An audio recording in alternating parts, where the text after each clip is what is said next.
kami dari kelompok 1 dengan beranggotakan 9 orang akan melakukan analisis QoS menggunakan aplikasi Wireshark.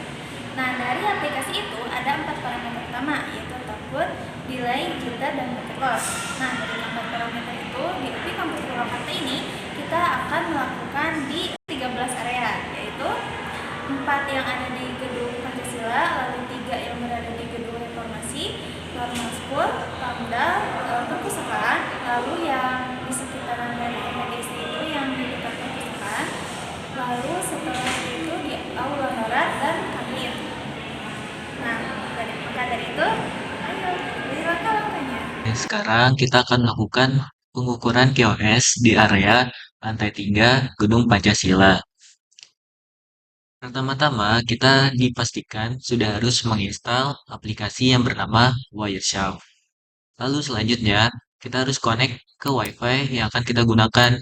Sini kita menggunakan WiFi dengan SSID-nya adalah upi.edu.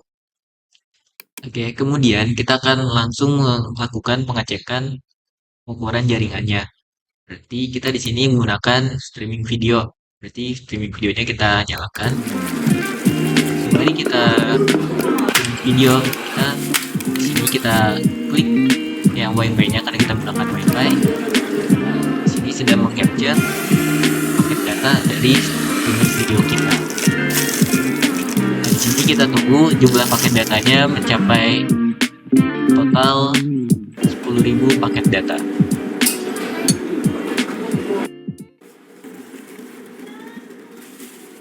Oke, kita tunggu di sini jumlah paket datanya mencapai 10.000.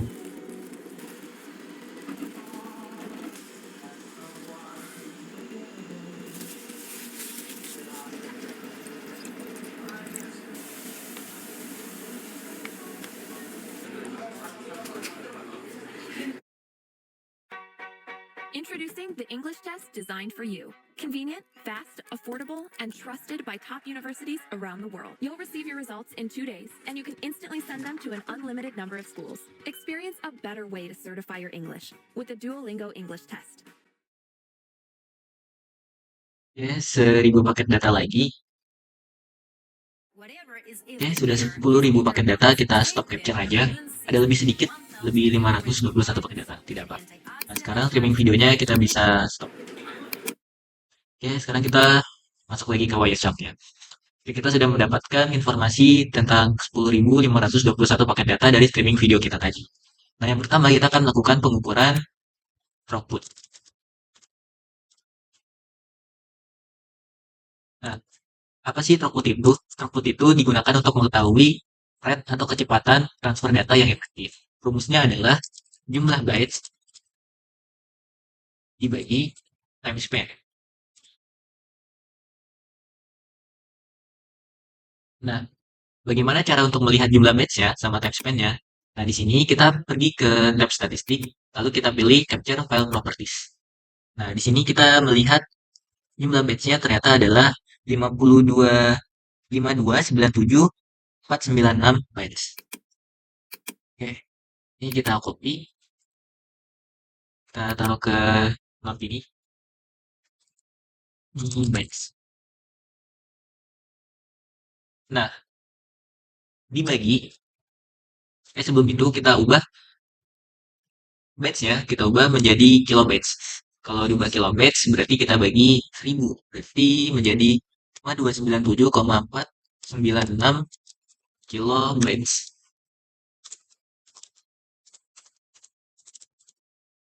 Oke, selanjutnya 5297,496 kilobyte kita bagi dengan time span-nya. Time span-nya kita bisa dilihat di sini adalah 84,407 sekon atau detik. Kita copy.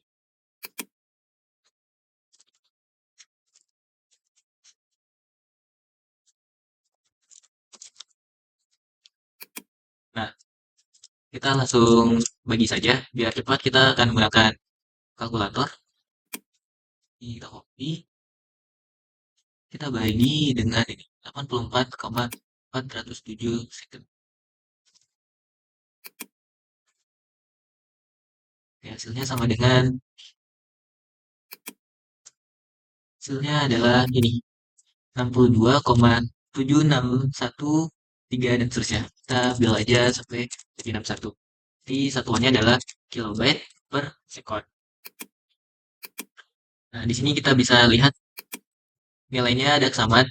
Ini adalah 62 kilobyte per second, dan di sini juga average batch per secondnya ini ada sama. Oke, selanjutnya kita akan ubah nilai kilobyte per second ini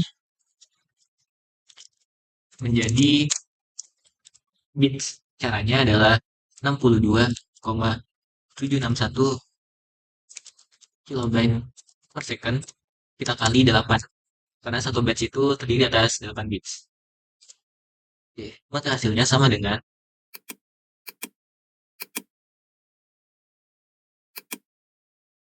kali 8. Nah, hasilnya adalah sekian.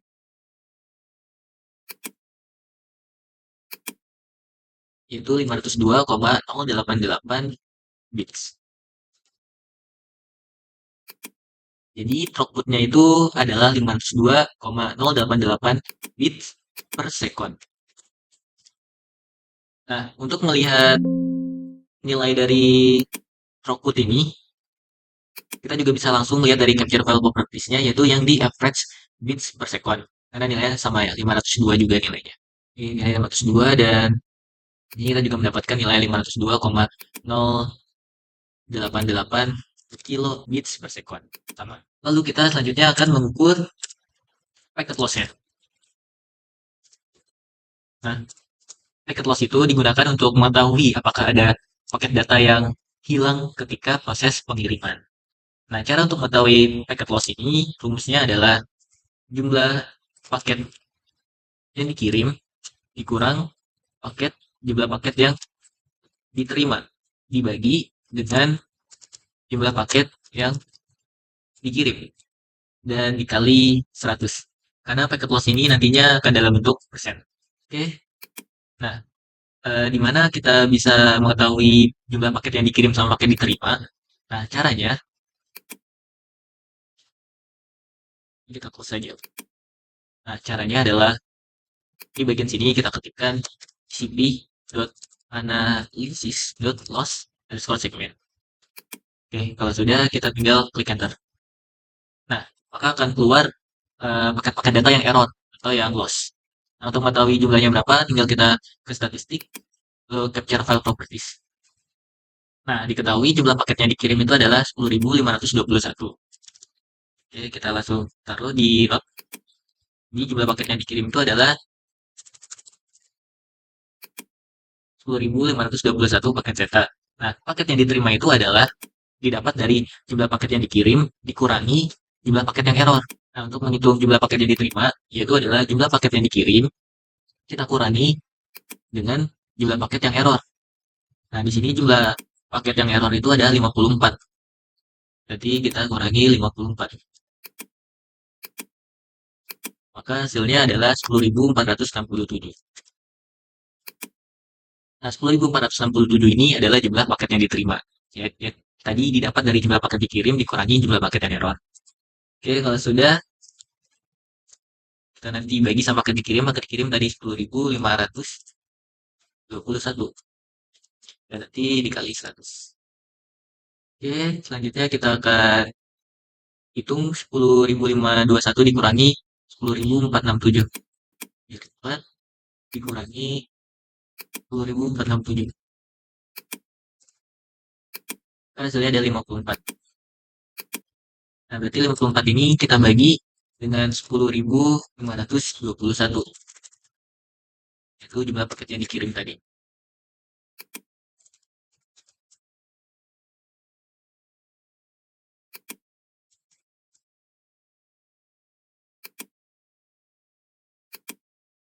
Dan nanti dikali 100.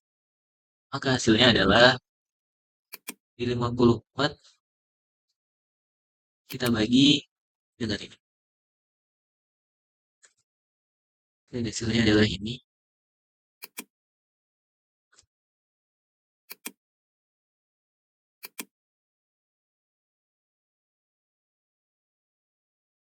Ini berarti kita kali 100. Maka hasilnya adalah,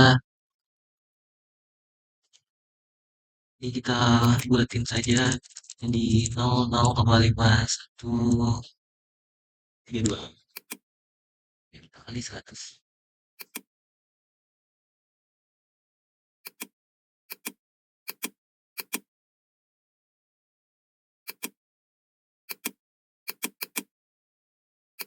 Ya, sudah adalah 0,5132 sen. Oke, jadi packet loss-nya itu bernilai 0,5132 sen. Di jumlah paket data yang hilang saat dikirim itu ada sebanyak 0,5132 sen. Dari yang paket yang error itu tadi berjumlah 54. Oke, mendekati sama-sama 0,5%. Ini juga 0,5% kalau dibulatkan. Oke, selanjutnya kita akan mencari delay dan juga akan mencari jitter. Nah, delay itu untuk mengetahui berapa lama atau waktu tunda dari proses pengiriman. Kalau jitter sederhananya adalah kumpulan dari delay. Nah, bagaimana cara mengetahuinya? Untuk menghitung delay sama jitter kita memerlukan software tambahan yaitu Excel. Caranya di sini kita klik dulu TCP. Jadi kalau sudah diklik kita enter. Oke. Kalau sudah di sini akan keluar semua data-data dengan protokol TCP. Kalau sudah kita pilih file, terus kita ekspor packet dissection. Kita pilih SCSV. Ini adalah ukuran IS lantai 3 Gedung Pancasila. Oke, kalau sudah kita save. Ya, selanjutnya kita akan buka Excel.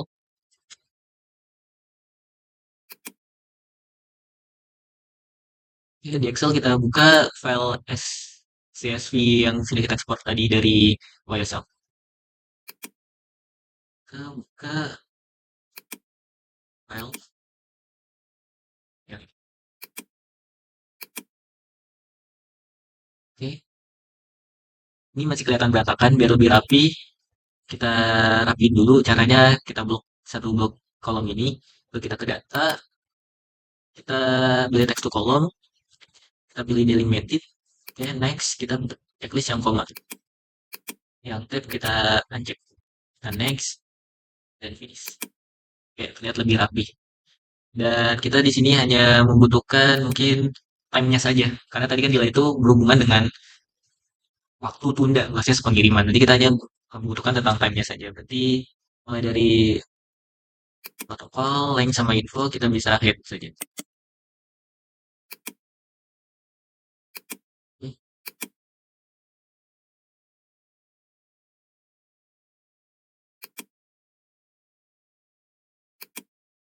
Source sama destination ini untuk menunjukkan IP. Nah, kita bisa ngeceknya di CMDR. Cek IP-nya apakah sudah sesuai sama komputer kita. Tapi PC kita ke CMD kita tulis saja IP config. Nah, di sini kita tahu IP PC kita ini adalah ini ya. 10.10.116.125. Dan ya sesuai sumbernya. Ini 10.10.116.125. Oke, request ke destination IP ini dan diterima dan oke, artinya udah sesuai ya. Ini permintaan dari IP PC kita. Dan ini bisa kita head aja selanjutnya. Kita hanya membutuhkan tentang time-nya saja. Oke, head. Oke, selanjutnya kita akan menghitung delay dan jitter, yaitu totalnya dan rata-ratanya. Untuk rumus yang delay, karena membutuhkan time 1 dan time 2, kita ketik terlebih dahulu time 1, lalu time 2. Nah, time 1 ini itu didapatkan dari baris pertama time sampai baris terakhir kita ketik.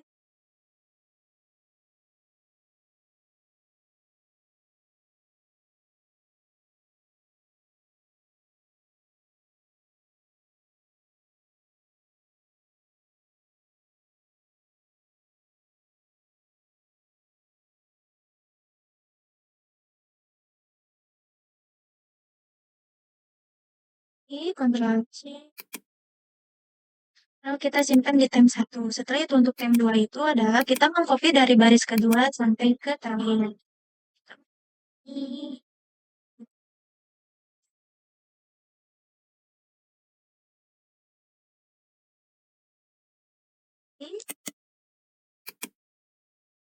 Lalu kita simpan Ctrl V.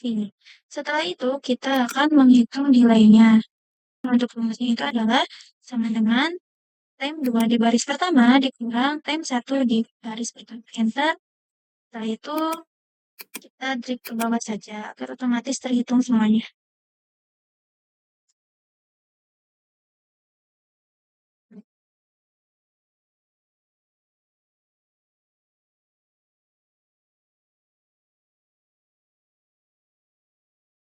Ke sini saja, oke? Nah, selanjutnya kita akan menghitung total delay. Untuk rumusnya itu sama dengan dalam kita blok yang delay ini dari atas sampai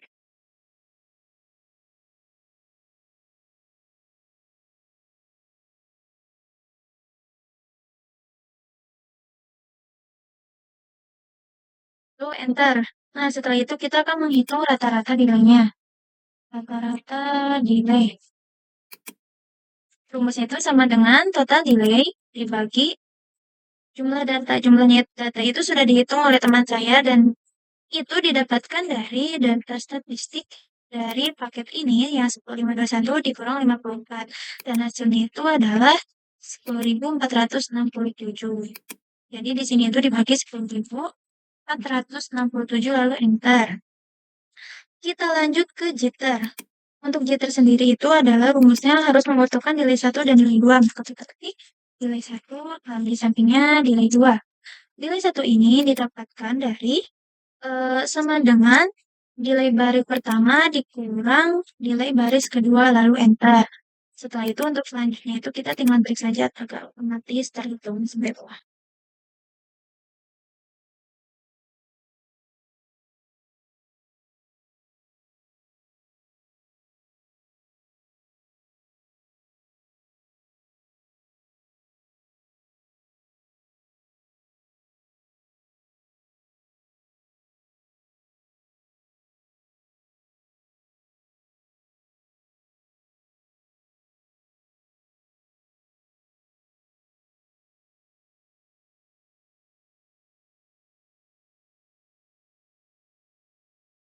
Nah, lalu untuk delay keduanya itu kita tinggal copy saja delay yang ini. Di copy-nya itu sebelumnya kita ini dulu ya, copy dulu semuanya.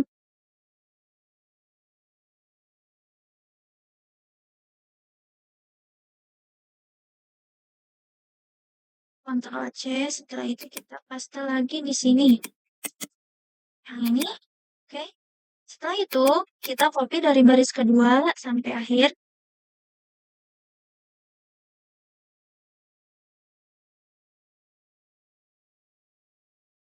Ctrl C, terus simpan di delay kedua. Setelah itu kita hitung jitternya.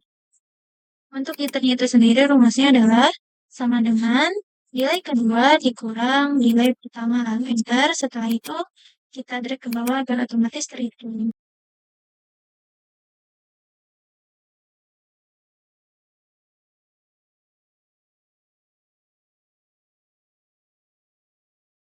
Lalu kita hitung total jitternya. Total jitternya itu adalah sama dengan rumusnya sum dalam kurung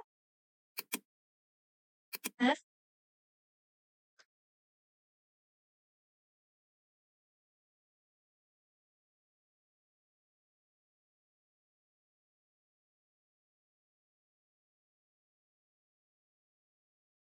lalu enter. Setelah itu kita hitung rata-rata jitter. Rata-rata jitter. Rumusnya itu adalah sama dengan total jitter dibagi jumlah data yaitu 10.467 lebih enter. Maka kita dapatkan hasil dari total delay dan jitter. Kita masukkan ke sini. total delay itu sama dengan 83,559 lalu untuk rata-rata delay 0,007986. Lalu kita masukkan yang jitter. Total jitter itu adalah 83,0000366. Lalu untuk rata-rata jitter itu adalah 0,00793. S.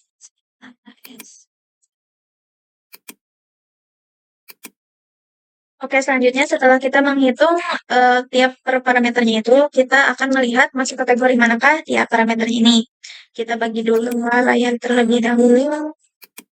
Nah, dapat dilihat untuk top food dulu ya. Untuk top food ini kan hasil akhirnya itu 502. Kita lihat 502 ini masuk kategori yang mana dan masuk kategori yang sedang. Maka kategorinya itu adalah sedang. Lalu untuk indeksnya itu yang sedang adalah 1. Selanjutnya untuk yang paket loss. Yang paket loss ini kan hasil akhirnya itu 0,5132. Nah, maksudnya berarti yang bagus ini. Maka kategorinya itu adalah bagus dan indeksnya itu adalah 3. Selanjutnya kita lihat yang delay. Delay ini kita ubah dulu menjadi ms, yaitu sama dengan 0,007986 dibagi 1000 dan akhirnya itu hasilnya adalah 7,986. Kita lihat 7,98 ini kategorinya yang mana? Dan untuk kategorinya ini itu masuk sangat bagus. Dan untuk indeksnya itu adalah 4. Selanjutnya kita lihat yang jitter. Yang jitter juga kita ubah dulu menjadi ms, yaitu 0,00793 dibagi 1000 dan hasil akhirnya itu adalah 7,93 ms. Maka kita lihat kategorinya itu ada di bagus dan untuk indeksnya itu adalah 3. Selanjutnya kita akan menghitung hasil akhirnya yaitu kategori QS-nya, yaitu kita menghitung indeks dari setiap parameter, yaitu kita lihat indeks output lalu indeks packet loss lalu indeks delay lalu indeks jitter. Indeks packet itu adalah 1. Indeks packet loss itu adalah 3. Indeks delay itu adalah 4. Indeks jitter itu adalah 3. Jumlahkan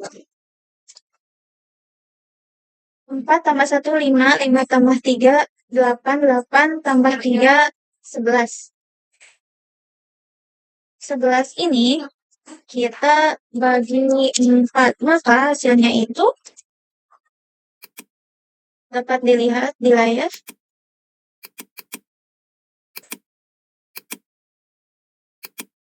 ,75. Maka kategorinya 2,75 itu ada di kategori indeks tidak memuaskan. Sekian hasil dari kategori QoS. Terima kasih. Oke teman-teman, seperti yang telah dijelaskan sebelumnya bahwasannya kita menghitung 4 parameter yaitu throughput, delay, jitter, dan packet loss. Yang mana dari setiap parameter ini memiliki kategorinya masing-masing dari setiap nilainya. Yaitu sangat bagus, bisa masuk ke kategori sedang ataupun jelek. Yang mana dari setiap kategori ini memiliki nilai indeksnya masing-masing. Nah, kita ini telah disatukan menjadi satu dan kita buat menjadi sebuah grafik. Kita bahas terlebih dahulu grafik yang parameter throughput. Dapat dilihat di layar bahwasannya berdasarkan hasil pengukuran QoS di UPI Kampus Purwakarta ini, nilai throughput itu tertingginya itu ditemukan pada jam kosong di lantai 1 gedung reformasi. Hal ini menunjukkan bahwa pada waktu dan area tersebut jaringan internet memiliki kapasitas transfer data yang paling besar. Secara rata-rata, nilai throughput di UPI Kampus Purwakarta lebih tinggi pada jam kosong dibandingkan jam sibuk. Namun terdapat beberapa pengecualian di mana output pada jam sibuk lebih tinggi dibandingkan jam kosong. Contohnya di deretan PGSD yang dan Paula Barat. Lalu selanjutnya kita ke parameter yang delay. Untuk delay ini dapat dilihat di layar grafiknya. Nilai delay yang tertinggi menunjukkan kualitas jaringan yang buruk. Semakin tinggi nilai delay, semakin lama waktu yang dibutuhkan paket data untuk mencapai tujuannya, sehingga dapat menyebabkan kelambatan dalam akses website, link pada game online, dan lain-lain. Area dengan nilai delay tertinggi ditemukan di lantai 1 Gedung Pancasila pada jam sibuk. Secara rata-rata, nilai delay di UPI kampus ini lebih tinggi pada jam sibuk dibandingkan jam kosong. Hal ini wajar terjadi karena pada jam sibuk jumlah pengguna jaringan yang lebih banyak itu dapat menyebabkan kepadatan jaringan dan meningkatkan waktu yang dibutuhkan paket data untuk mencapai tujuannya. Lanjut ke parameter selanjutnya yaitu paket loss. Eh, Nilai paket loss yang tinggi itu menunjukkan kualitas jaringan yang buruk. Semakin tinggi nilai paket loss, semakin banyak paket data yang hilang selama transmisi, sehingga dapat menyebabkan terputusnya koneksi, distorsi pada media streaming, dan kegagalan transfer data. Area dengan nilai paket loss tertinggi itu ditemukan di deretan PGSD pada jam sibuk dengan nilai mencapai 7%. Secara rata-rata, nilai paket loss di UP Kampus Purwakarta lebih tinggi pada jam sibuk dibandingkan jam kosongnya. Hal ini tuh wajar karena terjadi pada jam sibuk jumlah pengguna itu kan jaringan yang lebih banyak dapat menyebabkan kepadatan jaringan dan meningkatkan kemungkinan paket datanya itu hilang. Lalu, parameter terakhir yaitu jitter. Semakin besar variasi waktu yang terjadi selama transmisi paket data, sehingga dapat menyebabkan suara yang tidak stabil saat melakukan panggilan video, gambar yang pecah saat streaming video, dan ketidaknyamanan dalam menggunakan aplikasi real-time lainnya. Area dengan nilai jitter tertinggi ditemukan di lantai 1 Gedung Pancasila pada jam sibuk, dengan nilai mencapai 14 ms. Hal ini menunjukkan bahwa pada waktu dan area tersebut, jaringan internet mengalami variasi waktu transmisi paket data yang signifikan. Secara rata-ratanya, nilai jitter di UPI Kampus Purwakarta lebih tinggi pada jam sibuk dibandingkan jam kosongnya. Lalu yang terakhir, kita lihat rata-rata indeksnya. Untuk rata-rata indeksnya itu semakin tinggi nilai indeks QoS, semakin baik kualitas jaringan. Maksudnya itu area dengan rata-rata nilai indeks QoS itu tertingginya itu ditemukan di dua tempat, yaitu di lantai 1 Gedung Pancasila pada jam kosong dengan nilai 3,5 dan kantin pada jam kosong dengan nilai 3,75. Hal ini tuh menunjukkan bahwa pada waktu dan area tersebut jaringan internet itu memiliki kualitas yang paling baik gitu. Namun terdapat beberapa anomali di mana nilai indeks QoS pada jam sibuk lebih tinggi dibandingkan jam kosong. Contohnya itu di area perpustakaan, nilai indeks QoS pada jam sibuknya itu kan 3,5, lebih tinggi dibandingkan jam kosongnya 2,75. Selain itu juga terdapat satu area yang memiliki nilai indeks QoS yang sama pada jam kosong dan jam sibuknya yaitu di lantai 3 Gedung Reformasi dengan nilai 3,5 gitu. Mungkin cukup sekian dari penjelasan grafik.